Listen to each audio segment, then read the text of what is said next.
UP board class 10th subject math exercise 7.2 चल रही थी, निर्देशांक ज्यामिति। और इस एक्सरसाइज का क्वेश्चन नंबर मैं 9 करा रहा हूँ। इससे पहले के क्वेश्चन मैं आप लोगों को करवा चुका हूँ। क्वेश्चन नंबर 9 में कहा गया है, एक बार क्वेश्चन को पढ़ रहा हूँ, ध्यान दें। बिंदुओं ए इसके निर्देशांक दे रखे हैं -2, और बी इस पॉइंट के निर्देशांक हैं 2, 8 को जोड़ने वाले रेखाखंड ए बी को 4 बराबर भागों में विभाजित करने वाले बिंदुओं के निर्देशांक ज्ञात करो। तो ये एक रेखाखंड है जो दो बिंदुओं को जोड़ने से प्राप्त हो रहा है, जिसमें एक बिंदु ए है, ये ए कोई पॉइंट है, इसके निर्देशांक दे रखे हैं -2, और ये बी पॉइंट है, इस बी पॉइंट के निर्देशांक दे रखे हैं 2, 8। तो ये रेखाखंड है, इसमें कहा है कि इसे 4 बराबर भागों में विभाजित करना है। तो 4 बराबर भाग करने के लिए इस पर 3 पॉइंट लेने पड़ेंगे, 1, 2 और 3। ये 3 पॉइंट मैंने ले लिए, इसका नाम P रखे दे रहा हूं, इसका नाम Q और इसका नाम R। तो ये रेखाखंड 4 बराबर भागों में विभाजित हो गया, एक AP, दूसरा PQ, तीसरा QR और चौथा RB। लेकिन क्वेश्चन में ये कहा ये पॉइंट जो है सब बराबर दूरी पर हैं। P A से जितनी दूरी पर है उतनी दूरी पर P Q से और Q R से, इन दोनों के बीच की दूरी सब बराबर है। ये रेखाखंड, ये रेखाखंड, ये रेखाखंड और ये सभी रेखाखंड बराबर हैं, क्योंकि 4 बराबर भागों में विभाजित करवाया है। तो एक बात तो निश्चित है कि अगर मैं P पॉइंट की बात करूं, अगर मैं P पॉइंट के निर्देशांक कैपिटल X कैपिटल Y लिख दूं, कामा कैपिटल Y, तो यहाँ से जो AP रेखाखंड है और जो PB रेखाखंड है, इसके अंदर P एक ऐसा बिंदु बनेगा जो इसे 1:3 के अनुपात में विभाजित करेगा। क्यों? क्योंकि 3 पार्ट इधर आ गए, 1, 2, 3 इक्वल पार्ट है सभी, तो 3 भाग इधर आ गए, तो इधर एक ही भाग तो बचा, क्योंकि 4 बराबर भाग थे। तो इसका जो रेशियो होगा P पॉइंट के लिए वो 1 और 3 का होगा। तो ये M1 काम करेगा, ये M1 काम करेगा, और ये M2 के लिए काम करेगा 3, और A और B ये X1 Y1 काम करेगा A पॉइंट, और B पॉइंट X2 Y2 काम करेगा। इस तरीके से इन बिंदुओं को लिखा जा सकता है। तो अब हम ये कहेंगे AB का P एक ऐसा अंतःविभाजित बिंदु है जो AB रेखाखंड को 1:3 के अनुपात में अंतः विभाजित करता है। तो अब हम इसमें अंतः विभाजन का सूत्र प्रयोग करेंगे और इस P पॉइंट के निर्देशांक को निकाल लेंगे। तो P पॉइंट के निर्देशांक क्या होंगे, ध्यान दें। P पॉइंट के लिए जो P पॉइंट के निर्देशांक होंगे वो X निर्देशांक M1 X2 plus M2 X1 upon M1 plus M2, ये तो P पॉइंट का X निर्देशांक होगा। और Y निर्देशांक होता है M1 Y2 plus M2 Y1 upon M1 plus M2, तो ये Y निर्देशांक होता है। ठीक, तो हमें M1 M2 के मान पता है, X1 Y1 X2 की वैल्यू पता है, तो हम ये सभी इसी में पुट कर देंगे और P पॉइंट के निर्देशांक कैपिटल X और कैपिटल Y का मान ज्ञात कर लेंगे। तो P पॉइंट के निर्देशांक मैं निकाल रहा हूँ। M1 का मान यहाँ से 1 है, X2 की बात की जाए तो X2 का मान 2 है, प्लस M2 की बात की जाए तो M2 का मान 3 है, और X1 -2 है upon M1 plus M2, M1 plus M2, तो ये M1 1 है और m2 3 है। ये तो हुआ इसका x निर्देशांक। अब y m1 के स्थान पर 1, y2 के लिए 8 plus m2 3, y1 2 upon m1 plus m2 1 plus 3। तो ये पी पॉइंट के निर्देशांक आ गए, केवल इसे सॉल्व करने के लिए रह गया। तो इसे सॉल्व भी कर दे रहा हूं, ध्यान दें।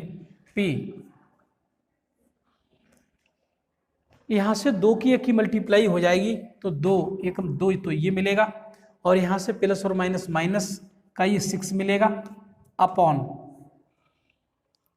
ये 4 मिलेगा, कॉमा यहां से ये 8 मिलेगा प्लस ये 6 मिलेगा और अपॉन नीचे 4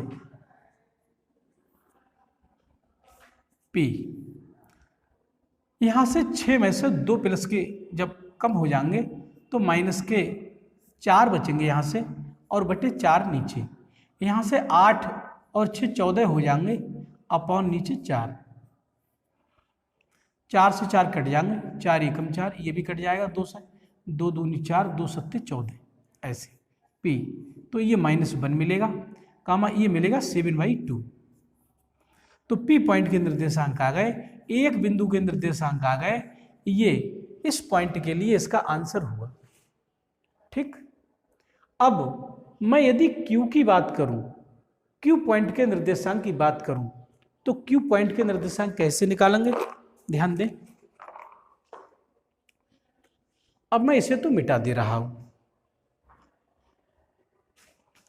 इसे तो मिटा दे रहा हूं P के लिए, और M1 M2 भी यहां से कुछ बदलेगा। यहां से अगर मैं Q पॉइंट की बात करूं तो Q पॉइंट के निर्देशांक यदि x और y लिख लूं तो इस Q पॉइंट की विशेषता ये रहेगी, 2 पार्ट इधर रहेंगे और 2 ही इधर रहेंगे। तो इसका मतलब Q मध्य बिंदु होगा, मध्य बिंदु होगा। और जब Q मध्य बिंदु होगा तो मध्य बिंदु के निर्देशांक भी मैंने आपको पढ़ाए हैं। तो Q जो है एक मध्य बिंदु है, और जब Q मध्य बिंदु है तो मध्य बिंदु के निर्देशांक मैंने लिखवाए हैं x1 प्लस x2 बटे 2 और y1 प्लस y2 बटे 2। तो ये मध्य बिंदु के निर्देशांक होते हैं। यदि सिरों के निर्देशांक हमें ज्ञात हैं, किसी रेखाखंड के सिरों के निर्देशांक यदि ज्ञात हैं, तो मध्य बिंदु के निर्देशांक x और x जोड़ के आधा कर देते हैं, y और y निर्देशांक को जोड़कर आधा कर देते हैं, जैसा मैंने यहाँ बताया है। x जोड़ के आधे हो गए और y और y का जोड़ करके उसका आधा कर दिया गया, 2 से डिवाइड कर दिया गया। तो यहां से मैं Q पॉइंट के निर्देशांक निकाल सकता हूं। Q पॉइंट के निर्देशांक x1 का मान यहां से -2 है, -2 प्लस x2 का मान 2 है अपॉन 2, और y1 का मान 2 है प्लस y2 का मान 8 है अपॉन 2। तो ये Q पॉइंट के निर्देशांक हो जाएंगे। यहां से इसे थोड़ा और सॉल्व कर रहे हैं Q के लिए, तो 2 से 2 जब यहां से सब्ट्रैक्ट हो जाएंगे तो यहां तो 0 मिलेगा अपॉन नीचे 2, और ये 8 और 2 दोनों जुड़ के 10 बना लेंगे अपॉन इसके भी 2। तो Q 2 से डिवाइड होगा 0 तो 0 ही मिलेगा, और 2 से ये 5 मिलेगा, यहाँ से 2 पंजे 10। ठीक, तो ये Q पॉइंट के निर्देशांक भी हमने निकाल लिए। तो मैं समझता हूँ यहाँ तक आप लोगों की समझ में आ चुका होगा। आगे जरा ध्यान दें थोड़ा। यदि मैं R पॉइंट की बात करूं, अब मैं R की ओर बढ़ रहा हूं। यदि मैं R पॉइंट की बात करूं तो R पॉइंट में R बिंदु के लिए इस बिंदु के लिए हम देख रहे हैं कि इधर 1 2 3 इधर 3 भाग हो गए, तो इधर M1 का मान तो 3 हो जाएगा, और इधर एक पार्ट हुआ तो M2 का मान 1 हो जाएगा। तो AB का R एक ऐसा अंतर विभाजित बिंदु है जो इसे 3:1 के अनुपात में अंतः विभाजित करता है। तो मैं समझता हूँ ये क्वेश्चन भी आप इसी क्वेश्चन की तरह निकाल लेंगे। अभी थोड़ी देर पहले इधर 3 थे तो इधर 1 था, अब इधर 3 आ गए, उस साइड में 1 पहुंच गया। तो ये इसी फार्मूले में रखकर हम इस बिंदु के निर्देशांक भी कैलकुलेट कर सकते हैं। ध्यान दें, इसे भी कैलकुलेट कर दे रहा हूँ। तो इस आर बिंदु के लिए सूत्र लगेगा, वो तो यही लगेगा ना, फार्मूला तो यही काम करेगा। आर के लिए केवल यहाँ पर मान चेंज हो जाएंगे, तो इनके मान बदल दे रहा हूं मैं और इसे मिटा दे रहा हूं।